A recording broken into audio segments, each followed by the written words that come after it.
अमरावतीतून एक अत्यंत धक्कादायक आणि काळजाचा ठोका चुकवणारी बातमी समोर आलीय।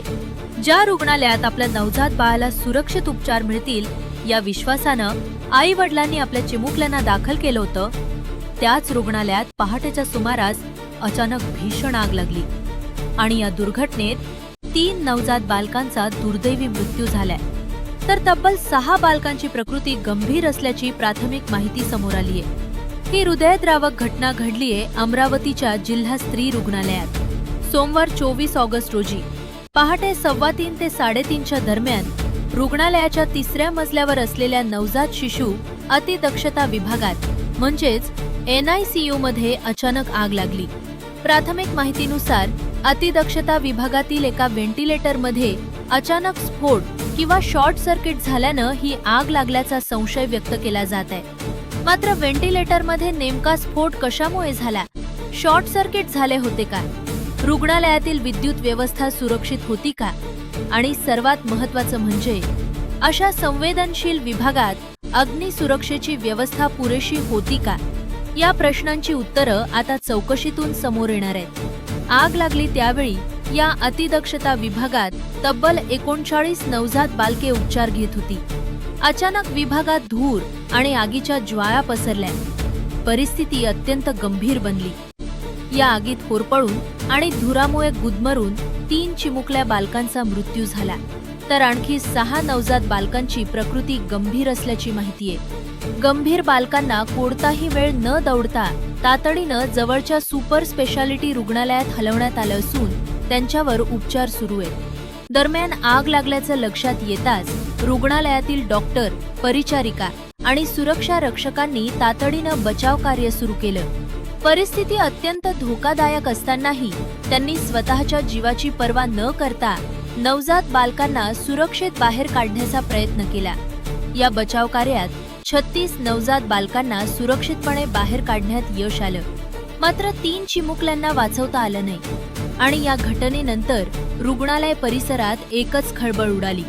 आपल्या नवजात बाळाच्या उपचारासाठी रुग्णालयात आलेल्या कुटुंबियांवर अचानक दुःखाचा डोंगर कोसळला। काही पालक आपल्या बाळाच्या प्रकृतीसाठी प्रार्थना करत होते, तर काही कुटुंबीय आपल्या चिमुकल्याला गमावल्याच्या दुःखात होते। या घटनेनंतर आता सर्वात मोठा प्रश्न उपस्थित झालाय, तो म्हणजे रुग्णालयाच्या अग्निसुरक्षा व्यवस्थेचा। रुग्णालयाचं फायर ऑडिट वेळेवर झालं होतं का? फायर अलार्म आणि अग्निशमन यंत्रणा व्यवस्थित कार्यरत होती का? विद्युत उपकरणांची नियमित तपासणी करण्यात आली होती का? आणि नवजात बालकांच्या अतिदक्षता विभागात सुरक्षेचे सर्व नियम पाळले जात होते का? या सर्व बाबींची सखोल चौकशी केली जाणार आहे। शासनानं या गंभीर घटनेची दखल घेत उच्चस्तरीय चौकशीचे आदेश दिलेत। व्हेंटिलेटरमध्ये स्फोट नेमका कशामुळे झाला? आग कशी पसरली? आणि या दुर्घटनेला कोणाची जबाबदारी आहे याचा तपास केला जाणार आहे। दोषी आढळणाऱ्या अधिकारी किंवा संबंधित व्यक्तींवर कठोर कारवाई करण्याचे संकेत प्रशासनाकडून देण्यात आले आहेत। इतकंच नाही, तर या घटनेनंतर राज्यातील इतर सरकारी रुग्णालयांमधील विशेष नवजात शिशु काळजी कक्षांचे फायर आणि इलेक्ट्रिकल ऑडिट तातडीनं करण्याचे निर्देश आरोग्य विभागाला देण्यात आले आहेत। कारण नवजात शिशु अतिदक्षता विभागात उपचार घेणारी ही बालके स्वतःचा बचाव करण्याच्या परिस्थितीत नसतात, त्यामुळे अशा विभागांमध्ये सुरक्षेची प्रत्येक यंत्रणा सक्षम आणि सतर्क असणं अत्यावश्यक आहे। अमरावतीतील या दुर्घटनेनं केवळ 3 चिमुकल्यांचे जीव घेतले नाही, तर रुग्णालयांच्या सुरक्षा व्यवस्थेबाबत अनेक गंभीर प्रश्नही उपस्थित केले आहेत। ही केवळ एक दुर्दैवी दुर्घटना होती की व्यवस्थेतील निष्काळजीपणाचा परिणाम?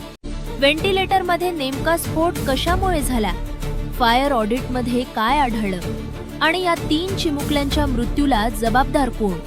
या सर्व प्रश्नांची उत्तरं आता उच्चस्तरीय चौकशीतून समोर येणार आहेत। दरम्यान गंभीर असलेल्या 6 नवजात बालकांसाठी डॉक्टरांचा प्रयत्न सुरू आहेत। त्यांची प्रकृती सुधारावी आणि त्यांचा जीव वाचावा यासाठी संपूर्ण वैद्यकीय यंत्रणा प्रयत्न करत